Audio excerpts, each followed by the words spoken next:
It's been a couple weeks since I've done a podcast, The Road Warrior. Today is Monday, March 9th, uh, and it is the first day of my official birth week. So Monday, my favorite saying the last couple months has been, "Thank God it's Monday." Get to work because that's if you survive the weekend, right? It's nice to go through that. Again, we're still in season one, origins, kind of where I came from, how and interviewed individuals from my life. So my family members. I did record a fireside chat in Monterey on my mom's death day, which was uh, February 14th. In my social medias, I believe I changed my birthday to Valentine's Day.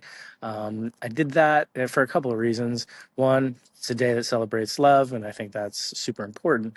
But also, I look at it as a rebirth day or a renaissance for myself, because the person who gave me life, every day beyond that is to help perpetuate what she stood for and how she went.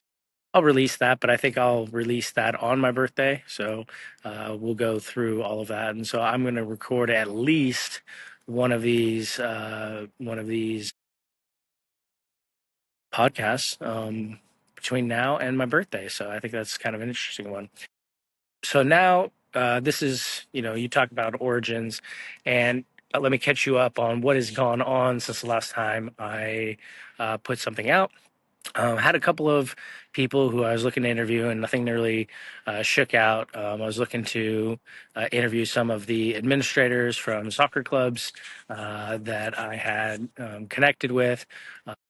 They had a lot of qualities and self volunteerism and giving to the community, which was very similar to what my mom kind of stood for. So I wanted to interview them, and never really worked out. Had a couple of leaders that from my beginning days, so people who ran camps and clinics and coaching courses and things like that kind of got me to this point. But those didn't really work out. So now we're going back to the one person that I can never escape from, who's always with me, and that's me. Unfortunately, we all live in our own heads. And so within that, I did something fantastic, probably a little crazy, but I'll be honest, crazy has never stopped me from doing the things that I do. Because with bipolar disorder, as soon as you're diagnosed with some level of illness, it sticks with you. I'm actually uninsurable to get life insurance because of my bipolar disorder. And without my wife, I probably wouldn't be able to get health insurance at a decent rate because of, the potential costs, not the actual costs, but the potential costs of any outbursts, hospitalizations, things of that nature. So I go back to kind of the beginning about 2 years ago after a hospital stay, 2024. I was hospitalized for my bipolar disorder, had a great experience, really learned a lot about myself. I call them little mini vacations. So it's really a check in with yourself. You meet some fantastic people inside who, like you, are struggling to deal with what it looks like. Inside their own head and in the external world that they're trying to grapple to deal with. So after that, I decided, you know what, I got to get through this. And so I pinged my sister, went to her house, and she helped me launch an LLC called Eyes Open Industries. Eyes Open is spelled IZEOPEN Industries LLC. It's a company registered in California, and just kind of kicked it off. That was something, always a big project. Now, I spell eyes open a little bit differently. So wanted to little clarification. That's actually my original AOL email that I started in the 90s, and really how I kind of looked at life. I mean, I'm just a very shy, introverted kid, but cerebral. The was a still waters run deep type of thing. and I would just watch and see life. I was watching the actors in and around my life, and just seeing how life worked. Trying to figure it out as a mathematician, scientific type brain, logic brain, natural sciences brain, and just how things kind of work in the world. So that was where my email came from over time, that being almost 30 years ago now, around the time that I started getting into coaching and leading young humans, is kind of where this whole thing kind of originated and started. So on March 1st of this year, I did a launch, rented Sacrament Brewing, which is on the corner of J and 16th here in Sacramento. And invited probably around 300 people and had anywhere between 40 and 50 show up. I had a minimum of 100, so I paid for who didn't show up, but it's not really important because the idea behind launching on March 1 with whoever could, take their time out of their busy schedules and show up for me, I wanted to make sure that they were celebrated and they were thanked, and that if they were there for me that day, it was a really pivotal moment for me because it's the beginning of the basketball tournament, which they dub March Madness. And my birthday is the 15th of March, also known as the Ides of March, which has a lot of historical significance. For those who know Julius Caesar, Brutus, Et tu, Brute, and that whole story. So I have lived with this idea that my birthday was actually a day to be aware of or beware of, rather than to celebrate. So that really isn't a very good feeling for a young kid who's trying to grapple with identity and trying to figure out the way of the world and things of that nature. And so I kicked that off, and I decided, it's my wife's spring break, so she's off this whole week. But rather than stay at home and take care of the dogs, which she is going to do this week and kind of take care of things around the house, I'm going on a trip down to San Diego and then back up, weasel my way up back home about a week from now, just to see how things are going. I have a whole bunch of projects that are in till, but with this business launch, so Eyes Open Industries, I simultaneously launched 12 other projects that are either completed or in the process of being completed. Now, over the last 9+ months, I've gone on what could only be described as a fever dream and gone around and talked with a lot of people, a lot of talented people who are unhappy in their station in life. Life is very, very difficult right now. There's economical issues, political issues, social emotional issues, leadership issues. So all these things are kind of coming to a head, and I have these little mini conversations, and I've given out my card to countless individuals, with some return, but not a whole lot.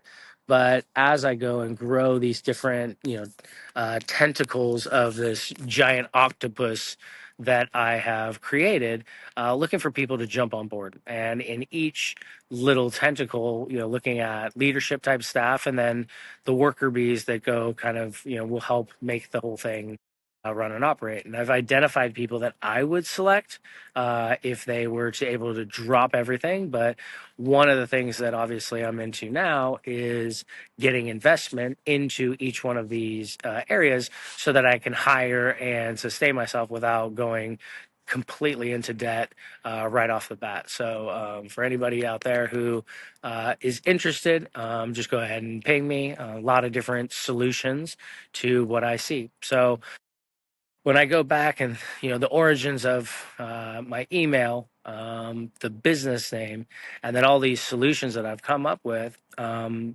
one person I can't escape from for me is me. I am in my head all the time. I need to be distracted by either chaos externally, which allows to quiet my mind. Or watching movies where I can go off into, somebody else's storyline. And the reason for that is that these thoughts of both impending doom and also the desire to find a harmony in a utopian state are constantly battling inside me. And, the daily the daily things that we go through either support or make it very difficult to go through those things. So I don't sleep very well. I snap up out of sleep, and then my mind starts running. Something that my wife Victoria absolutely loves. It's her favorite thing to hear me walking around and not sleeping and things like that. But my body, my brain only need a certain amount of rest before I get up for my Mondays. So my productivity, right? So I tell people that work is just an equation. Work equals force times distance, right? Measured in joules.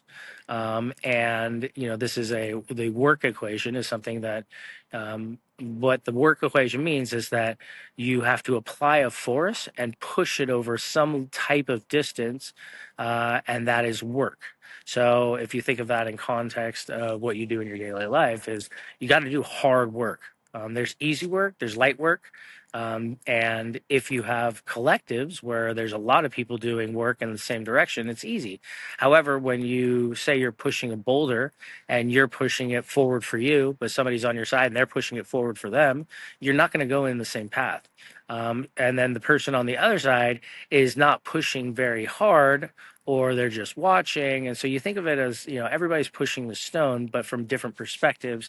And can you align and push it collectively to share that workload? And that's how I see the function of, what we do both individually and collectively, is making sure that everybody's aligned with a specific goal or distance.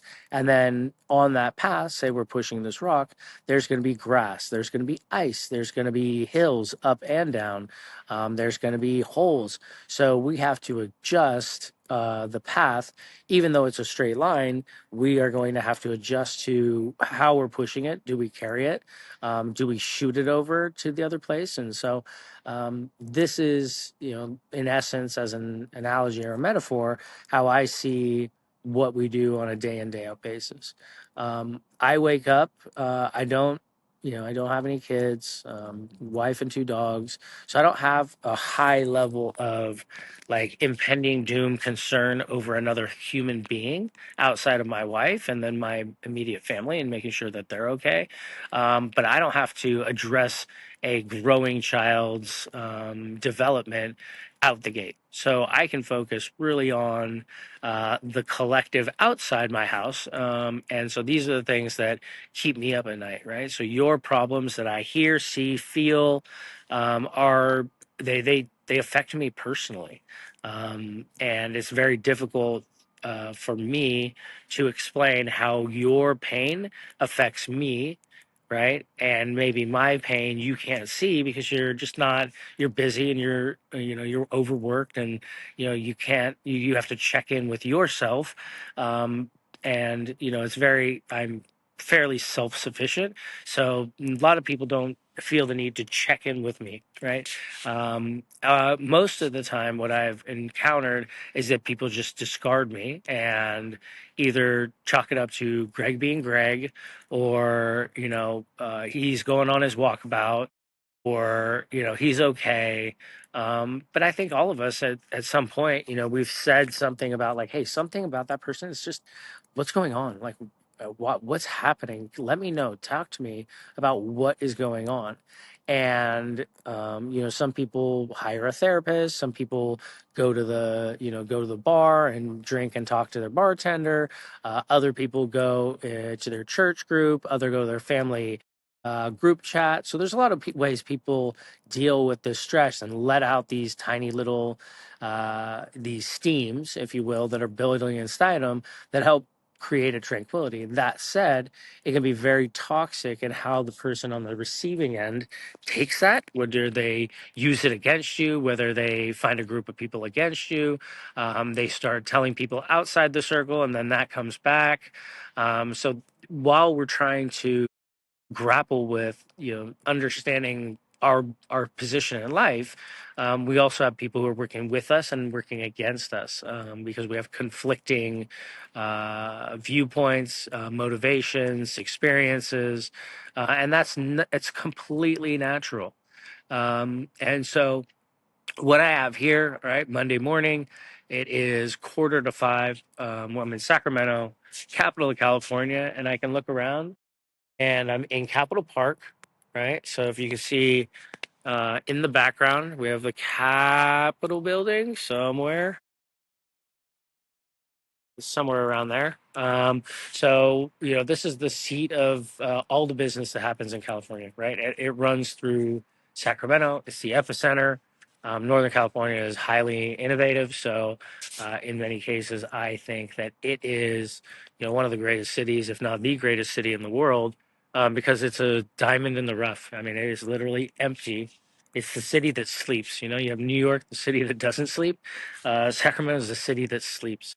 And the reason for that is that everybody is so hard working on trying to fix outside of the city that they neglect what actually is happening in the city. So as I go through, and just a little walkabout as we go through. So there are multiple monuments as we go through this whole Capitol Park. Um, Sacramento used to be known as the City of Trees. The reason it was called City of Trees was because back in the 1800s, there was a farm family who traveled the world and they planted trees from all over the world. So if you come to Capitol Park, you're going to go and see almost every one of the trees are different from another. Slight derivations, but from palm trees to small shrubs to there's a rose garden over here, and intermixed with this, as you can see, are all these different monuments, right? So we have this one in here, which I don't know, in the back over my shoulder. I'm not exactly sure which one that is, but I will say that that is a very key one. There's an old church that's next to the park that there were three homeless people who were sleeping on the stoop, one of which said he hadn't gone to sleep yet, so he's clearly a night owl. And I'm sitting here, and I am, if I can see, so I'm sitting on these benches, and this is the Veterans Monument. I believe this is the Vietnam Veterans Bank where I'm going. It's veteran affairs, foreign wars, and obviously we're in a situation globally where we're deep into a culture war, a political war, a social war, and because there are atrocities that are not being addressed, we're now looking to going to a physical war in the Middle East. So we're actively bombing Iran and a couple of other countries around it, claiming that we're looking to snuff out terrorism when we've had our own government being a domestic terrorist and terrorizing the people. But now we're indiscriminately bombing or maybe intentionally bombing, invading other countries, trying to tell them what they should do because they have people that are quote unquote bad actors. But those are people that probably, in many cases, have a legitimate amount of power, and it is antagonistic to what the American system or the machine needs to thrive and survive. Everybody has gone around, and Sacramento is probably like any other city. There's so much commercial space that's open and available. Residential space is costly. Things are falling apart, and everybody is just losing their mind. So, how do we get the machine back? And the most profitable thing in the world is war, because in wartime you have to invest money. The problem with this is that that money ends up running out, and then you have the after effects of war, which are inflation and trauma. And the trauma that comes back, that trauma happens abroad, but it also is brought back home. And so you have a broken society, and a broken society is very profitable for those who benefit from that, from medical to dental to legal to whatever, what have you. Trauma costs a lot of money. Tranquility is very inexpensive, and so because it's not a desired state for an economic machine, especially one like capitalism, which is looking at advantages of how to solve problems and make a profit on them. So I say all of this because I'm sitting here intentionally in a veterans war monument, talking about the internal battle that I face against myself while trying to deal with this very complex and confusing world that I live in. You may have a great place, and none of this makes any sense to you, but it makes 100% sense to me because, when I wake up, my nightmares are of the conversations in the world in which I live. And thankfully, I don't have a little human that is going to go through this process. But when people ask me, like, hey, you'd be a great dad. How many kids do you have? And I always say, if I'm the director of coaching at a club, like, oh, this year, 3,212. Right. So every one of those kids, I'm responsible for them. I'm responsible for their guidance. I'm responsible for their parents' guidance, their community involvement, and one of my admins before said, don't worry about somebody else's coffee shop. Just make sure you serve the best possible coffee in the right flavors that fits your personality. And I really like that metaphor because I think a lot of us are looking externally to see what other people have, and we want to attain that when we're not really checking in and thankful for the things we do have. And because we don't take that time to say, hey, I'm really grateful. And there's self-help books, entire wings of bookstores that go through self-help and different perspectives and ways. And some may articulate with you, but for me, I had to create my own operating system. So about 21 years ago, during the summer, I wrote a workbook of philosophy that organized things in a scientific way and very intentional, that gave an operating system of how my brain works. And I never published it because every time I looked at it, it really consumed me.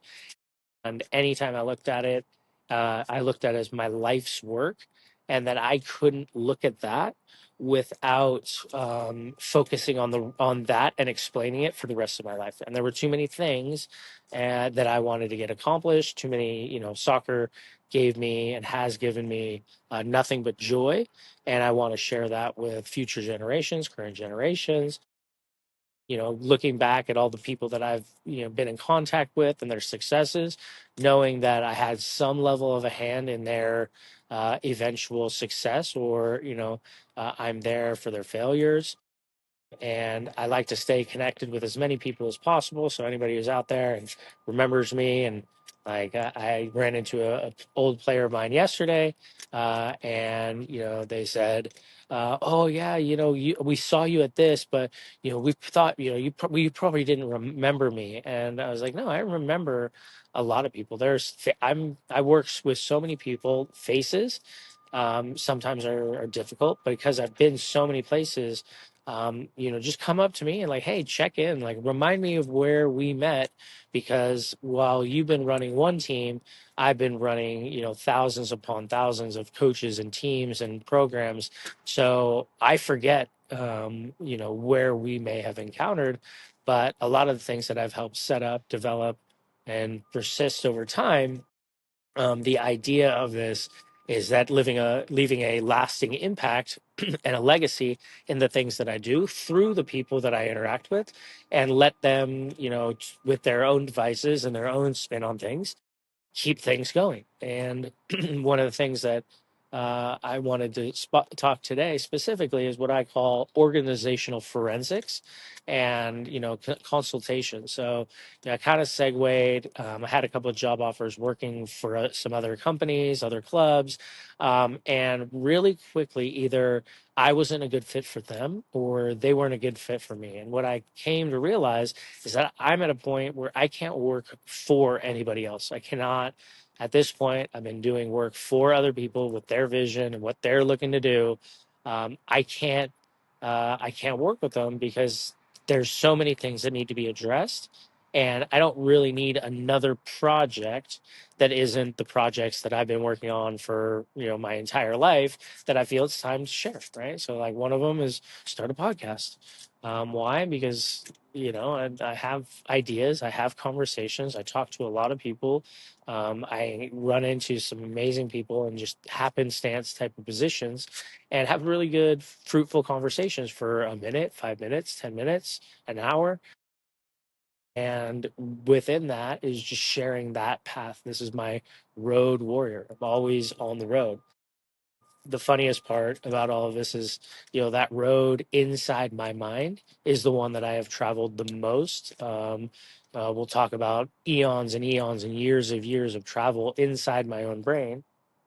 Um, and that's really where all this is inspired from, is because I think deep thoughts, and as someone who's studied a lot of science, physics, metaphysics, culture, history, sport, communications, economics, I see a big picture and its interconnectedness. And so it's really difficult me in times to relate to individuals because I don't know what their operating system is. I don't know where they're operating from. I can tell a little bit or a lot of it about a person just by what they wear, how they walk, who they're talking to, what they're talking about. So I'm pulling information very, very quickly to be able to make a connection and try and find an entry point if it seems like the situation to interject. Now, that may be for just a side comment as somebody is walking, or anything else. Like I do a lot of I would say shock and awe type of tactics, which sometimes lead to eye rolls and or jump backs or stop and talks. And even in times I'll have a conversation and walk away, and then a thought hits my head, and rather than let that thought ferment in my brain, I just kind of like a boomerang. I come back and, hey, you know what I thought about? Bing, bang, boom. And I've had a lot of good ideas, from that process of trying to figure it out. So this week I have, just kind of a little heads up. Here's what I got going on. I got PDP in Modesto tonight. Working with Region 8. I'm the lead coach of a 2013 U13 girls squad. So breaking them up and getting them ready. We have play date in a couple months. Then from there, I'll be driving south. So leaving about 7:30 ish, depending on how good I feel. Do I stop in Fresno? It's about an hour and a half, 2 hours, or do I have a 4 hour trip in front of me and get all the way to Bakersfield? So I have friends in both locations that I can go and hang out with, because tomorrow I go to the Right to Dream School down on one of the indigenous reservations down in San Diego. That's the San Diego FC school. So I'll go see that. The rest of my day, I'm going to go down to the beach. I've got a hotel in downtown in the Gaslamp district of San Diego. So I'll kind of be moseying on around there on Tuesday night. Wednesday is kind of a free day. I definitely have some meetings and online stuff, but I have tickets for the Toluca versus San Diego State or San Diego FC game at Snapdragon Stadium. Really excited to see that. My friend is the head coach of San Diego FC, Mikey Varas. So I get to watch him coach, and I'm really interested in the atmosphere because they're playing. It's the CONCACAF Champions League. It's an international match with in a highly Latino population. I can assume without even going to the game, this is going to be a pro Toluca, crowd. So San Diego's playing a home game, but I think they'll probably, based on my experiences, be the away team in this situation while playing on U.S. soil. From there, I weasel my way up through Orange County and going to Irvine, kind of setting up some things for a tournament I run, or help run organize for the College Club Association, USCCS, that I'm part of.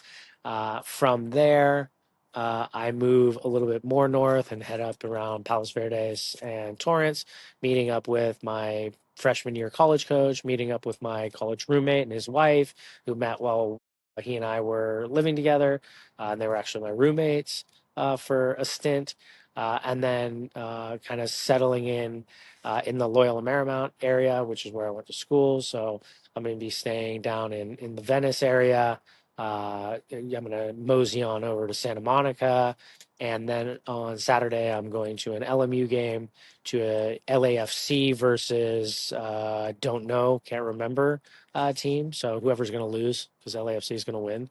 All right.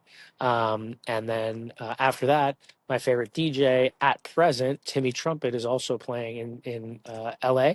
So I'm going to go from an LMU game to a LAFC game to a concert, club concert, Timmy Trumpet, and I am so excited. And that's Saturday night, so that's Pi Day or 314, and then all of that to summarize into Sunday, which is my 47th birthday.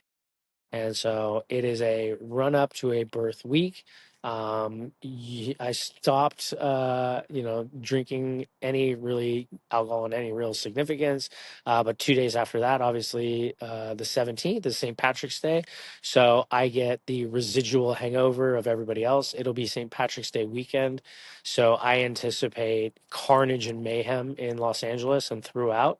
And then on Saturday, I'm going to weasel up. I think I'm going to take the Highway 1, go through Thousand Oaks, up through Ventura, up into Santa Barbara, San Luis Obispo, and then from there cut over to the 5, and then head back Sacramento. So I'm anticipating to get home on Sunday late night. However, depending on how I'm feeling. My wife starts back school Monday, so I just have to make sure I'm taking care of the dogs by Monday mid morning, afternoon. So depending on how things are going and what I'm doing, I'm gonna go from there. This is about 30 minutes worth. I'm not going to do a walkabout, but I highly encourage anybody who lives in California, come to the Capitol Mall when it's really quiet, which a lot of times it is, and just go on a walking tour. Look at all the little buildings that are here on the Capitol. They're redoing the Capitol right now. And just look at the specifics, look at the attention to detail, look at the history of California, because it sits right here. And anybody who comes to California probably doesn't even realize the significance of this place. This is Sacramento, the Sacrament. It was the landing spot of all of the gold that was found in them there hills in the Sierra Nevadas. And this was the first point. It all got collected here. And because of the waterways, it got moved either north or south, but usually west over to San Francisco, to where it was sold and distributed. So all of the rivers, so the Sac River, it goes north south. You've got the American River, goes east west. And this filters through the delta, and it would move through this whole infrastructure system all the way to Vallejo, Oakland, and like Benicia, into those waterways, into the bay, where it was sold for goods. And this was the mid 1800s.